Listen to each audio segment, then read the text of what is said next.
কিছু নয়।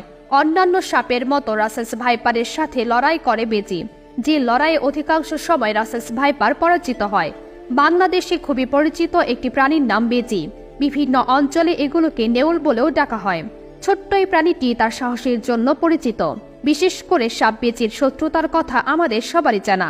যে কোনো জায়গায় সাপ আর বেজির দেখা হলে লড়াই অনিবার্য।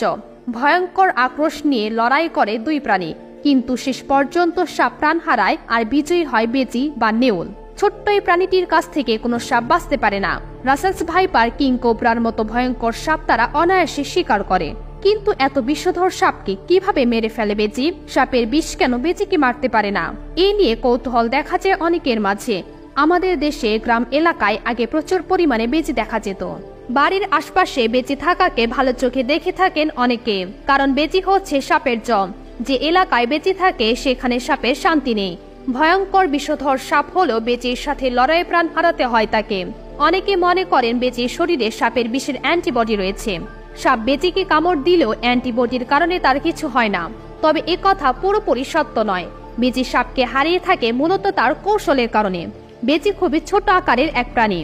লড়াইয়ের সময় বেজি একই সাথে ক্ষিপ্র এবং দুর্দান্ত কৌশলের অধিকারী। কিং কোবরার মতো বিষধর সাপ হার মানে তাদের গতি এবং কৌশলের কাছে। সাপ কামড় দিলে বেজির কি হবে সেটা পরের কথা। আসলে সাপ বেজিকে কামড় দেওয়ার সুযোগই পায় না। নিজের গতি এবং কৌশল ব্যবহার করে সাপের ছোবল এড়িয়ে যায় বেজি। সাপ শত চেষ্টা করেও বেজির গায়ে ছোবল বসাতে পারে না।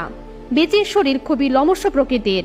অনেক সময় সাপ কামড় দিলেও তার লোমের কারণে জায়গা মতো পৌঁছাতে পারে না। অন্যদিকে বেজি খুব দ্রুতই কামড়ে ধরে সাপের মাথা। তখন সাপের আর কিছুই করার থাকে না। সাপ আসলে পরাজিত হয় বেজির দ্রুত গতির কাছে। বেজিকে ছোবল দিতে হলে সাপের আগে ফনা তোলার প্রয়োজন হয়, কিন্তু এই ফনা তোলার সময়টাই বেজি সাপকে দেয় না। বেজির নড়াচড়ার গতি অত্যন্ত বেশি। সাপ নিচের ফনা তোলার আগেই বেজি তাকে কুপকাত করে ফেলে। এ কারণে বেজি সবসময় বিজয়ী হয়। সাপের কিছু করার থাকে না। বেজি এবং সাপের লড়াইয়ে জিততে হলে সাপকে বারবার ছোবল মারতে হবে, কারণ বেজির শরীরে বিষ প্রতিরোধী পদার্থ রয়েছে। সামান্য বিষে তাদের কিছুই হয় না। তবে বারবার সাপ ছোবল দিলে বেজির ভবনীলা সাঙ্গ হতে পারে, যদিও এই সুযোগটা তারা সাপকে দেয় না। বেজি বারবার সাপকে ছোবল দেওয়ার জন্য উস্কানি দেয়, কিন্তু সাপ ফনা তুলতে গেলে বেজি কৌশলে কামড়ে ধরে সাপের মাথা, যার ফলে প্রাণ হারাতে হয় সাপকে। যদিও সাপের খাদ্য তালিকায় বেজির নাম রয়েছে, অন্যদিকে বেজিও খাদ্য হিসেবে সাপ গ্রহণ করে। এ কারণে মূলত তাদের মধ্যে এত শত্রুতা, কারণ লড়াই না করলে একজন শিকার করবে আরেকজনকে। সাপ বারবার ছোবল মারে বেজির শরীর লক্ষ্য করে, কিন্তু প্রতিবারই লক্ষ্য ভ্রষ্ট হয়, কারণ বেজির গতি। সাপ যখন ছোবল মারে বেজি দ্রুত নিজের জায়গা থেকে সরে যায়, তারপর আবারও এগিয়ে আসে। সাপ আবার ছোবল মারে, বেজি আবার নিজেকে সরিয়ে নেয়। এর ফাঁকে বেজি চেষ্টা করে সাপের মাথা বাগে পাওয়ার, আর একবার সেটা ধরতে পারলেই হয়।